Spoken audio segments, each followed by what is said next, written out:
কুম্ভমেলা মনে হচ্ছে ওটা তো বর্ডারে হয়, সীমান্তে হয়। আর ভারতের কোন জায়গায় কুম্ভ মেলা হয় না? ভারতের কোন জায়গায় কুম্ভ মেলা হয় না? এলাহাবাদে হয় না। ভারতের কুম্ভ মেলার প্রবর্তক কে? অপশন ক শঙ্করাচার্য।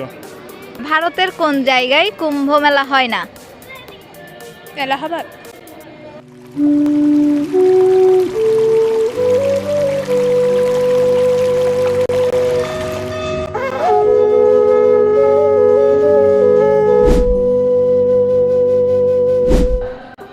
সুপ্রিয় দর্শক শ্রোতা সবাইকে নমস্কার।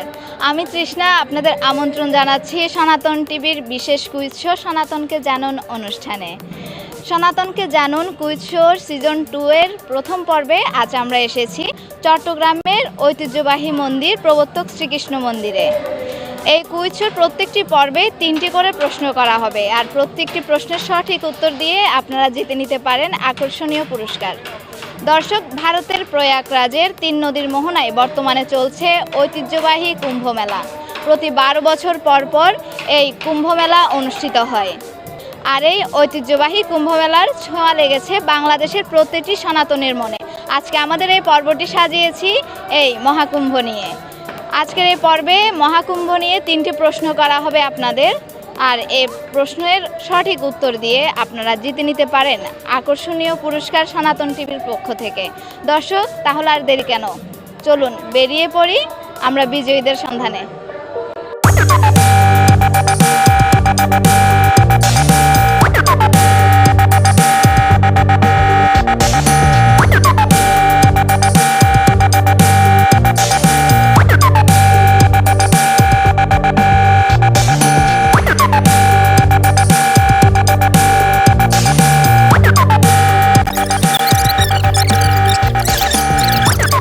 ভারতের কোন জায়গায় কুম্ভ মেলা হয় না? ভারতের কোন জায়গায় কুম্ভ মেলা হয় না? অপশন লাগবে? হ্যাঁ, অপশনটা বলুন। আচ্ছা, অপশন দে। অপশন ক হচ্ছে হরিদ্বার, অপশন খ এলাহাবাদ, আর অপশন গ বারাণসী। এলাহাবাদ। আর দিদিকে আমরা আরেকটু সুযোগ দিই পুরস্কারটা। আমি চাচ্ছি না দিদির হাত ছাড়া হোক। আচ্ছা, অপশনগুলো কি ছিল যেন? অপশন ক হরিদ্বার, অপশন খ এলাহাবাদ, আর অপশন গ হচ্ছে বারাণসী। এলাহাবাদ। দিদিকে সুযোগ দিলাম, দিদি বলতে কষ্ট হচ্ছে। আমরা আসলে সঠিক উত্তরটি পাইনি। বেটার লাগ।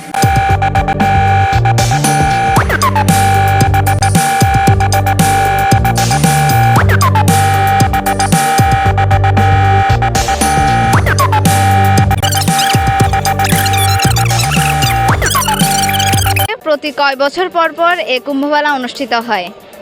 আমাদের প্রথম অপশন হচ্ছে 6 বছর, দ্বিতীয় অপশন 12 বছর, তৃতীয় অপশন 14 বছর। 12 বছর পর পর আমি ফেসবুকে দেখেছিলাম, তবে এখনো কনফিউজ আছি 12 নাকি 14। 12ই, ভুল হলে ভুল, সঠিক হলে সঠিক, তবে 12ই। আমরা দিদিকে আরেকবার সুযোগ দিতে চাই। 12 12 12 12। আচ্ছা, আমরা আমাদের প্রথম বিজয়ীকে আসলে পেয়ে গেছি। আমরা প্রথম পুরস্কারটা দিয়ে দিচ্ছি দিদিকে। আমাদের আজকের প্রথম পর্বের আপনি প্রথম বিজয়ী। তা আপনার অনুভূতিটা আমরা জানতে চাচ্ছি। অনুভূতি হচ্ছে অনেক ভালো, কারণ আমি এরকম কখনো এইভাবে কারো প্রশ্ন উত্তর দিইনি। প্রথমবার একটা পুরস্কার পেয়েছি, তাও একবার সনাতন টিভি থেকে, তো অনেক ভালো লাগছে। ধন্যবাদ সনাতন টিভিকে, ধন্যবাদ। দর্শক, আমরা পেয়ে গেছি আমাদের প্রথম বিজয়ীকে। আমরা এখন চলে যাব দ্বিতীয় বিজয়ীর সন্ধানে।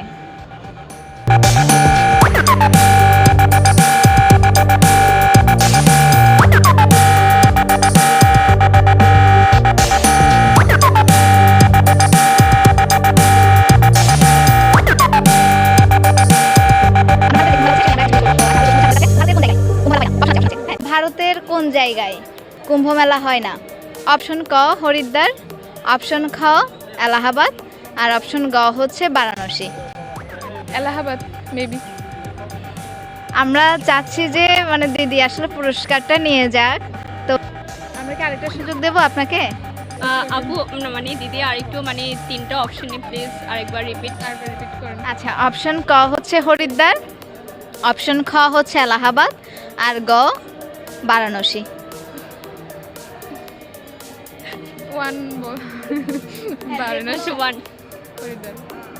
হরিদ্বার বলছেন? আমরা খুব কষ্টের সাথে জানাচ্ছি এই উত্তরটাও ভুল, দুঃখিত দিদি। আচ্ছা সমস্যা নেই। সমস্যা নেই।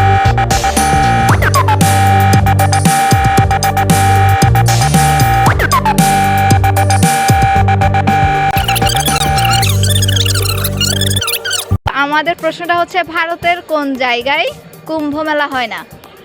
ভারতের কোন জায়গায় কুম্ভ মেলা হয় না? হয় না।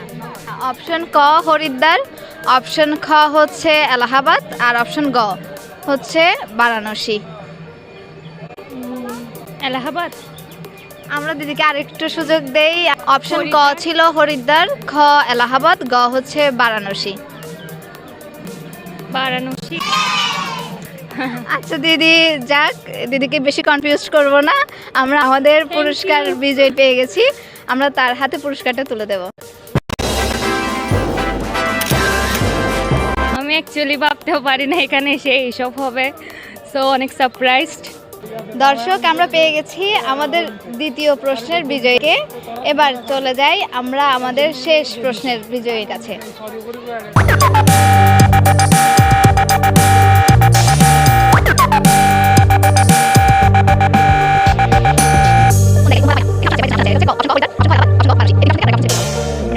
কোন জায়গায় কুম্ভ মেলা হয় না?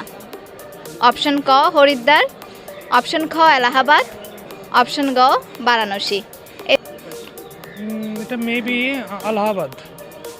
একটু চিন্তা করে যদি বলেন, আজকে একটা পুরস্কার। আবার আলাহাবাদ, তারপর অপশন ক হরিদ্বার, অপশন খ হচ্ছে এলাহাবাদ, আর গ হচ্ছে বারাণসী।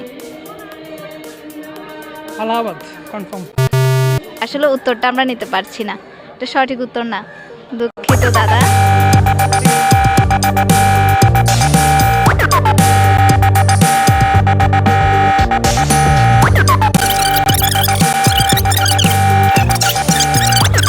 ভারতের কুম্ভ মেলার প্রবর্তক কে? অপশনগুলো হলে ভালো হতো। আচ্ছা, অপশন দেই। অপশন ক সাধু আদি শঙ্করাচার্য, অপশন খ বৈষ্ণব রামদাস, আর অপশন গ সাধু আদি দ্রোণাচার্য। সঠিক উত্তর কোনটা মনে হচ্ছে? অপশন কটা? আমরা দাদাকে আরেকটু সময় দেব। অপশন তাহলে খটা ধরতেছি, মানে 2 নম্বরটা অপশন। ভারতের কুম্ভ মেলার প্রবর্তক কে? অপশন ক শঙ্করাচার্য। আমরা দাদাকে পুরস্কারটা দিয়ে যেতে চাচ্ছি, কারণ দাদা কনফিডেন্টলি কতেই আছে, শঙ্করাচার্যের কাছেই আছে। তা দাদাকে আমরা বলে রাখি, দাদার প্রশ্নের উত্তরটা সঠিক। ধন্যবাদ। আপনি পুরস্কার বিজয়ী হয়েছেন, আপনার অনুভূতিটা একটু বলবেন। খুব ভালো, এগুলো আরো বেশি হলে আমরা আরো বেশি কি হবে, ইন্সপায়ার্ড হব। দর্শক, অবশেষে আমরা পেয়ে গেছি আমাদের তৃতীয় এবং সর্বশেষ বিজয়ীকে। আমি তৃষ্ণা আজকের পর্ব থেকে এখানেই বিদায় নিচ্ছি। আমাদের আবারও দেখা হবে অন্য কোনো মন্দিরে অন্য কোনো বিষয় নিয়ে। ততক্ষণ পর্যন্ত ভালো থাকবেন, সুস্থ থাকবেন, আর সনাতন টিভির সাথেই থাকবেন। নমস্কার।